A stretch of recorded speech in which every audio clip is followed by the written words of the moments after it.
My name is Kloess. I'm an alumni of this program. I'm also the crime analyst, one of the crime analysts for the Denver Police Department. So I'm a district crime analyst for District 6, that is downtown Denver.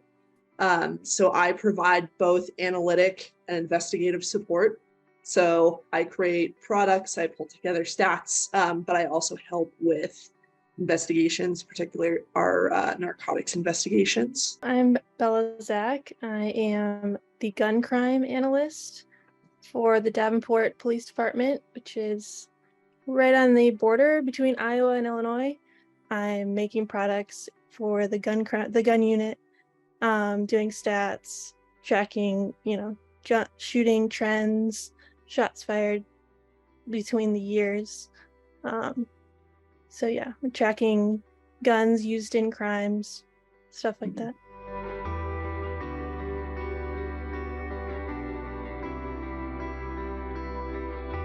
So one of the things that I was hoping I could follow up on around that is just the sort of like, what does a day look like for you? Like what are you doing on a given day? You touched a little bit on those things, but if you could follow up a little bit more about like, what does the role look like on your average Tuesday? You walk in, what are you doing? On the average day, usually the first thing I do when I get in is I start reading cases. So I don't read every single case that comes through District 6 because that would take me all day. We do have some specialized units that handle, shootings, homicides, that kind of stuff. But so I start out by reading cases just to kind of get a sense of what's been happening, either like the previous day or the previous weekend. And then from there, I have some weekly and monthly reports that I run, just kind of standard stuff for established areas of concern or just areas of a lot of activity. So for example, like Denver's Union Station, which is kind of like South Station in Boston. It's a big transportation hub. That's in my district, so I run a report on that just to kind of keep my command staff apprised of what's going on around there. We also have like hotspot areas within the district that we just kind of like to keep on top of and see what's happening there. Let's see. And then just kind of, I get special assignments like throughout the day from people. I'll have a detective ask like, can you track down this license plate for me? Or can you look through this person's criminal history? Can you try and identify this subject from this bulletin? Can you make a bulletin for me? Stuff like that. Mm-hmm. So I'd say it's very fluid. So at any given time, I have to kind of drop what I'm doing and, do something that needs to be done right away. Whether, it's a community meeting for my commander, if she needs stats for that, or if it's trying to identify somebody. So It's very, very fluid. So time management is definitely a skill there. The beginning of my week and the end of my week look the same. Mm-hmm. So because we have a shoot review meeting every Tuesday morning, there's members of our own department and then there's members of other Quad City departments that come to our to the station. So we have that meeting with them and we go through any shots fired from the past week or any weapons incidents in the past week or updates from older cases. Or on Mondays, I'm prepping that. So I'm making the PowerPoint. I'm reading the reports for all the shots fired because usually they happen over the weekend. So as much as I try to do it on like a Thursday or Friday, a lot of our incidents are happening over the weekend. After that, it kind of slows down. And then the end of the week, I have a weekly juvenile like update for the schools, the school resource officers.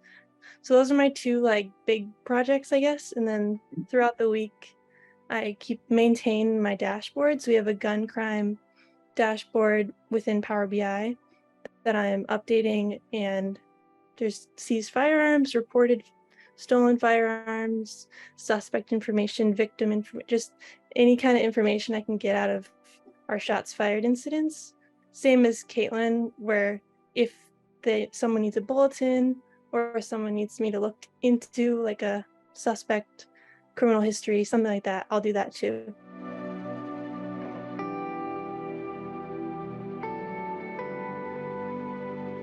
It's a brand new position, which has pros and cons, but I was kind of attracted to that because Like I knew that I feel like there's kind of less pressure because there's never been one before. So I could help define the role and build out the crime analysis unit. It's a very very young unit. I mean, there's only 2 of us. There was only one person before me. And so I thought that was exciting, getting to like have a voice and an input in building out this unit. So I knew generally where I wanted to go. So I just started kind of looking in that area.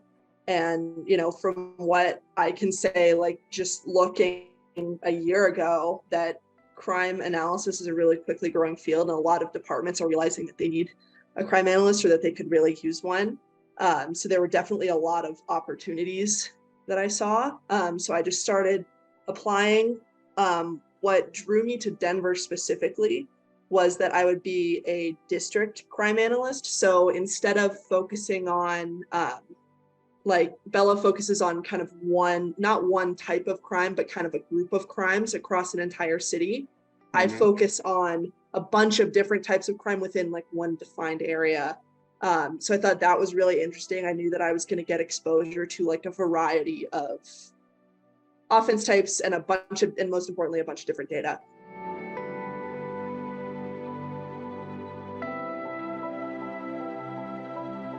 In Denver, since it's such a big department, there were a lot of people applying. So the data test was probably the wrong word, but like kind of the data problem that they had us do was sort of an initial screening tool. So I think in some departments, they would have you do the data test like after you had the initial interview. But so I did the data test and then I had the interview. Like Caitlin, they also had me do kind of a mini project with like a sample set of data. Mine was specific to like tracking guns. So they had like sample data about, it was like kind of like ballistic information that would link different guns to this various crimes. So the same gun being used in like 4 different incidents, you would get that out of the data if you knew how to read it correctly and everything. So they had me do that and then put together kind of just a presentation of my choice. And then I had to present that during the interview actually. But I went through it during the interview to start. And then after that, they kind of just asked me like the general interview questions.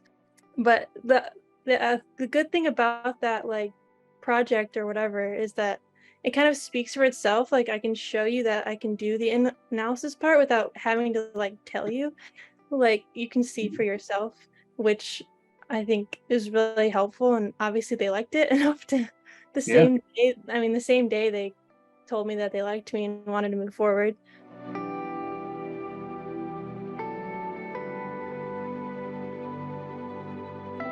Right away, something that I use every single day is ArcGIS.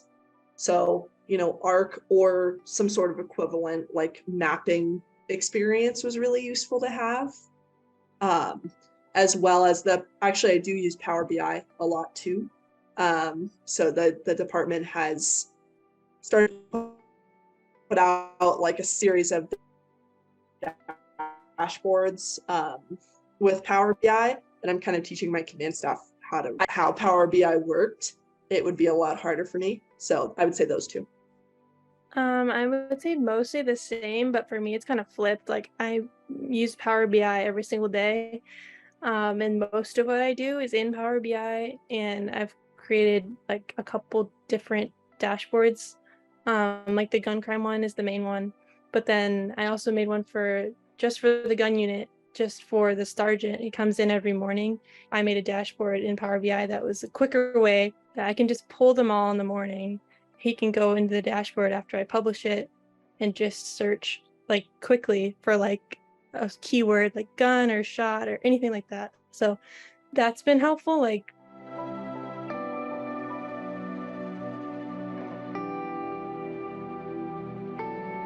on that note, I think one of the questions they had, one of the big categories was just about sort of like, getting up and running. I mean, I think you've touched on this a little bit already, but just what was it like starting in this new organization?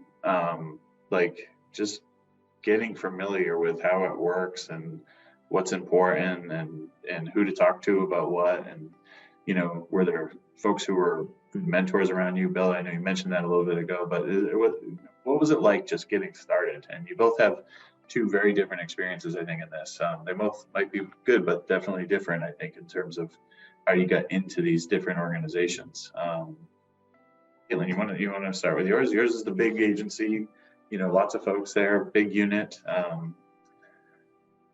big urban PD. Yeah. So when I started, the kind of established training protocol for a new analyst, whether you're in the district or if you're in one of the specialized units, sorry, that's my dog in the background, is to take it was a 6-week training process. So it's pretty extensive. And so a couple days a week, I would be sitting with all the different district analysts. So I would go around to District 1, District 2, District 3, 4, 5, and then, you know, the specialized units. And then a couple days a week, I would spend with the woman that I was replacing in District 6 and kind of watching her work. And then, you know, as I kind of neared the end of my training, she would say, okay, I want you to handle this. You know, it was kind of a gradual like easing of responsibilities from her to me. So some of was similar just because like in the fact that I was shadowing the other crime analysts, but there's only one.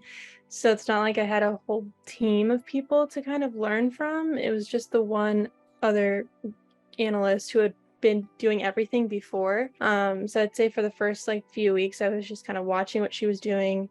And then she would give me kind of like test things, like make this bulletin that we don't like need, but just to, you know, give you something to do, like test you. Or once I was kind of up to speed on like their records management system, all of their specific systems, then we kind of told the gun unit like that I needed like to ask me for stuff, because I technically was supposed to be serving them. So we had to kind of like encourage them to ask me to make them things or to look up people, stuff like that.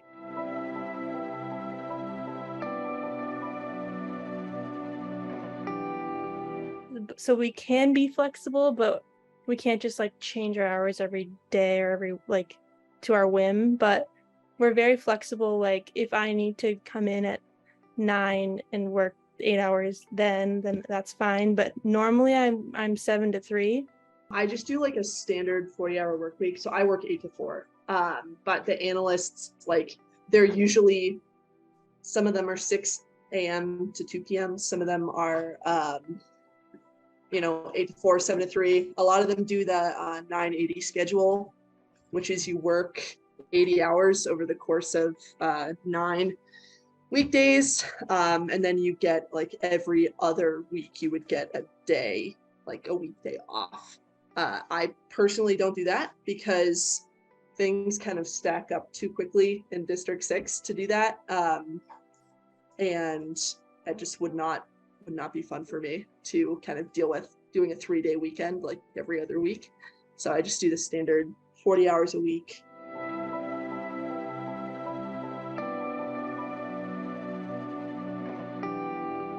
Within the districts themselves, there's not that much room to go up because there's just one district analyst.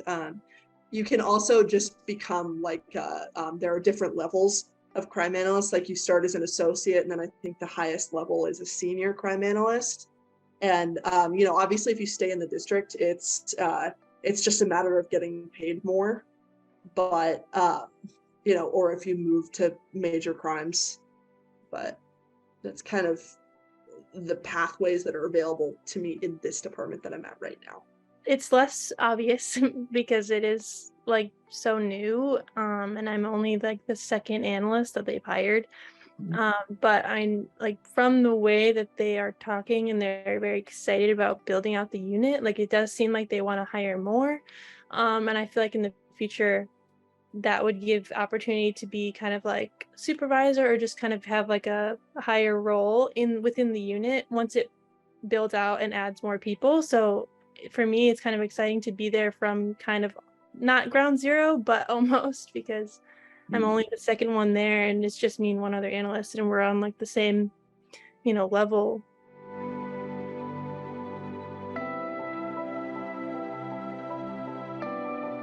So it's kind of like figuring out what I can add that they aren't already doing and that is helpful to them.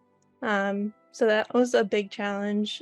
So the first initial challenge was just learning everything that I needed to know to take over the job. That's why the training period is so long. But it was still like the analogy is like drinking from a fire hose. It was kind of like that, just kind of learning like a new records management system, learning. I didn't have any Microsoft Access experience, and that's primarily what the analysts use. So I had to learn that.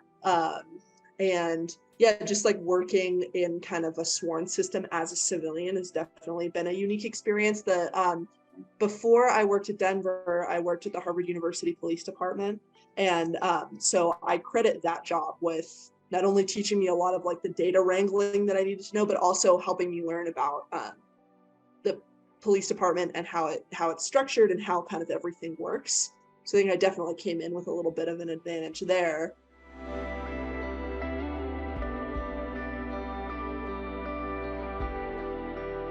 My advice would just be like, don't narrow yourself to like a specific job title or type of job. I think there's a lot of different jobs that you can kind of fit into and get your foot in the door even. If you want to work for a specific department or a city, I think there's a lot of ways to get in. This is something I've had trouble with, but I think I've gotten better, is that don't be afraid to ask questions. Like ask lots and lots and lots and lots of questions of people around you. I promise you, they're not going to think you're stupid. And like Bella said, sometimes it can be kind of intimidating. Right now, actually, all of the district crime analysts are women, but it's still a very male-dominated field. And I would say just not being intimidated, and I know it's easier said than done, but just getting used to asking lots and lots of questions and then using the answers to those questions to make yourself better. Because in the end, it's going to benefit everybody. It'll make you a better analyst. And it'll make the people around you more kind of aware of what you can do and more able to utilize your skills.